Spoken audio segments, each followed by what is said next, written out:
Bringing you with a brand new video, and today we're going to be discussing the new rulings that have just been dropped by the official Konami Twitter in Japan.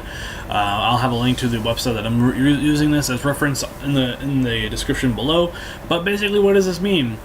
So basically, what this is basically trying to tell us is that anything that special summons cards from the extra deck, you know, like Mass Change, Ultimate Zoken, Bahamut Shark, Utopia the Lightning, for instance, Starlight Road, basically any card that does that, if it's not in if, for example, you have Bahamut Shark in the extra deck monster zone, you can't officially activate its effect to special summon like Totally Awesome or Nightmare Shark to the main monster deck zone, because there's no link markers on Bahamut Shark. Conversely, if you want to mass change into something else using Shadow Mist but Dark Law is in the extra deck monster zone, you can't do it. Ultimate Zoken, if it's in the extra deck monster zone, you can't do it. Same thing if you activate Starlight Road and your opponent activates Twin Twister and you already have a monster in the extra deck monster zone, unless it's a link monster, you can't activate Starlight Road. And conversely, if you have Trap Tricks, but this is where it gets a little bit more complicated. If you have Trap Tricks, Rafflesia, or Castell or anything else in the extra deck monster zone, and you have Utopia on the board, and then you try to overlay for Utopia the Lightning, that doesn't work. You can't do that. You have to have let's say if Utopia is in the main monster zone because it was summoned there by a Vey the Lake Summon. The Link monster happened to die at some point, and you overlay into something else. Or Synchro Summon into something else, and that monster is in the extra monster zone. Since you have to now Exceed Summon Utopia the Lightning into the extra deck monster zone simultaneously. So basically, the board state will look kind of very similar, where you have it on the board, and now you have to have it in the extra deck monster zone in order to summon it. Like use normal summon or use special summon it, and then you overlay in the extra monster zone. Basically, that's what it does. This is actually kind of huge because it allows you to it forces you to think about where you're going to play, what you're going to play at certain times.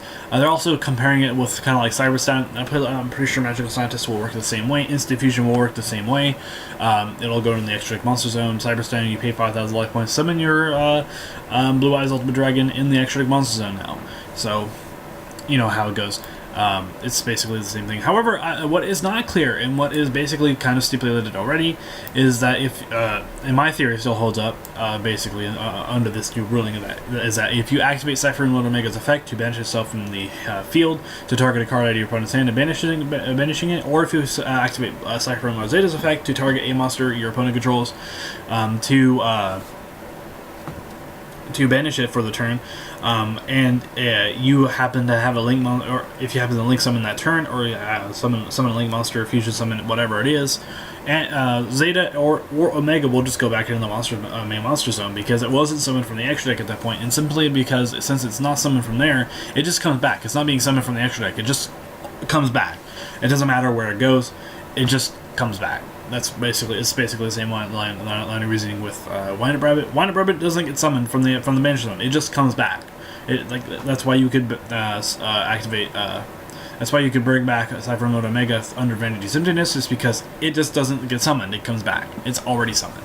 So, but I think this is definitely an interesting ruling. It allows you to, it forces you to think about your play. So, okay, so first I have to link summon before I go into Bahamut Shark and into Totally Awesome. So basically, in Paleos, I think this is a little bit more, This is a more feasible because you can just play your three trap monsters, get them in the graveyard, link summon, then do your shenanigans anyway with 2 extra ones, or but you don't play Bahamut Shark in that case. But in Heroes particularly, where Bahamut Shark Totally Awesome was a very common play, you now have to worm your way around it. I'm pretty sure it's still possible somewhere, but it's going to be much more difficult. However, what you can do though still is, if you have, for example, like Anki, Koga or something like that on the board, you can use that in your link zone, and you can still link summon by removing that monster in the extra monster zone. So you can still do something like that. Whether it'll be efficient enough or consistent enough to do that, it remains to be seen, but I think this is definitely a legit ruling, and it is actually kind of interesting. It kind of confirms what I was thinking, what I was kind of asking. If I summon a monster from the extra deck, that from another monster for like Bahamut Shark or Starlight Road or something like that, would it go to the extra deck monster zone, or would it have to go to the extra deck monster zone? And the answer to that is kind of yes.